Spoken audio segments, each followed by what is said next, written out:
In this video, I want to show you what you can do if you notice a really big mistake in your lace knitting, and maybe it's not even on the previous round, but it's a few rounds below.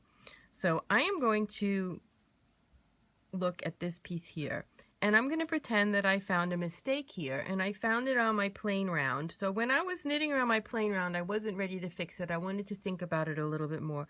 So I put markers around the section that had the mistake. Or maybe you might just hang a safety pin on the mistake until you finish the round. But I finished the round, and now I've come back. I'm on the next pattern round, and I've decided there's a mistake here. So what I'm going to do is I'm going to unravel the stitches between my markers. And I put markers on, even though I said you might mark it with a safety pin, and you could do that to remember it. But when you come back to it, what you do is find a whole repeat of your lace pattern and put markers around it. So in this case, I have this chart here, and this is my repeat. It's this 4-stitch repeat, and that's what I've marked out here. And I'm going to drop down the whole 4-stitch repeat because for whatever reason I can't figure out how to fix it, and because it's lace and we have new stitches added and stitches taken away and decreases, I can't just drop down one column of stitches because those columns move and the stitches move from one column to another, and sometimes stitches disappear and you have new stitches. So I'm going to drop the whole repeat down. That's what I find is the easiest way to fix it. Now here I had a lifeline in, so I'm going to drop it all the way down to the lifeline. If I didn't have a lifeline in, I could take another needle, and I'm going to show you this in a different row, and go down to a plain row and just lift up the left leg of each stitch. And I've gone too far here. I really need to only get the 4 stitches below my part that I'm dropping down. If you can't figure out which ones those are, you can pick up some extra ones until you drop it down. Then you can let go of them. But because I have a lifeline here, that makes it even easier. So just don't panic. You can keep these markers on now, or you can get rid of them. It doesn't matter. I'm going to get rid of it because it's probably just going to fall off anyway. But I was just showing you that you want to identify clearly your repeat.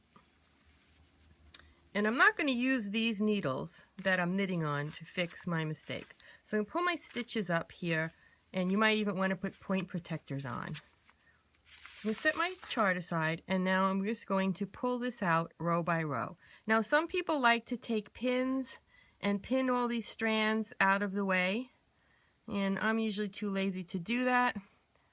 You may have noticed that's a kind of theme in things that I say in my videos. That's my actual working yarn for the next round. So I'm just going to keep pulling out all the way down here. Oh, and now look, I'm above my lifeline, but I see that I'm on a plain round, which is 4 knit stitches. So I'm going to put that onto needles. And then I don't have to go all the way down to my lifeline. I could have, though, gone down a little bit more, down to my lifeline, and then I would have had those stitches safe. So now I have all these strands. And of course, like I said, you could pull them out of the way with pins, pin them down if you want.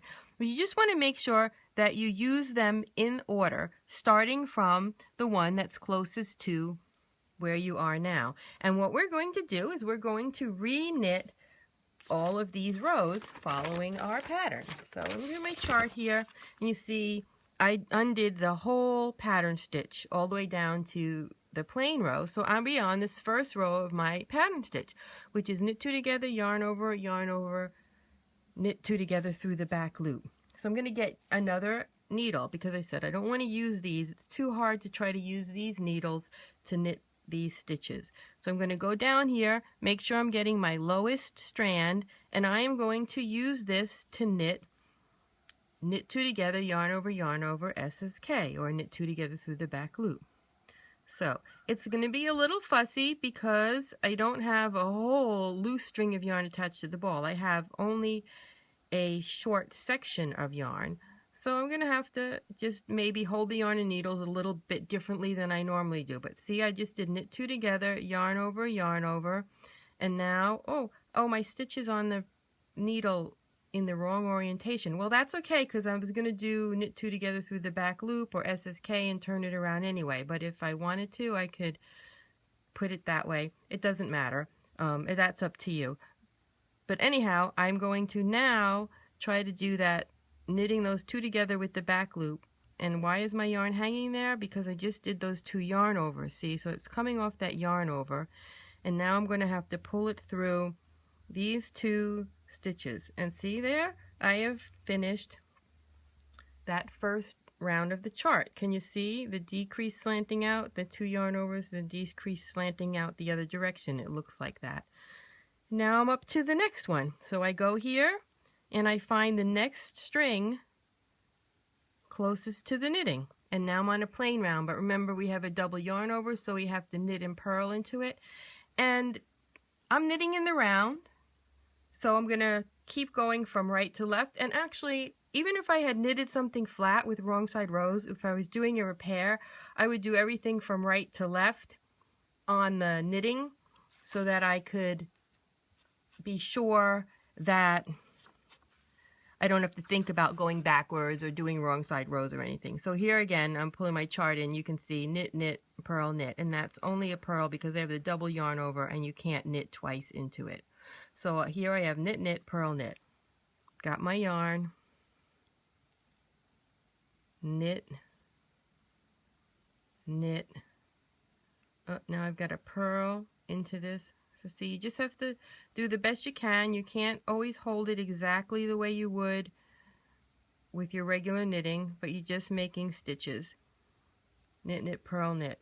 And now I can take that and look at it and just go slow. Just don't try to rush. Just take your time, making sure you get the next string in the right order. Oh, these cross each other. Why is that?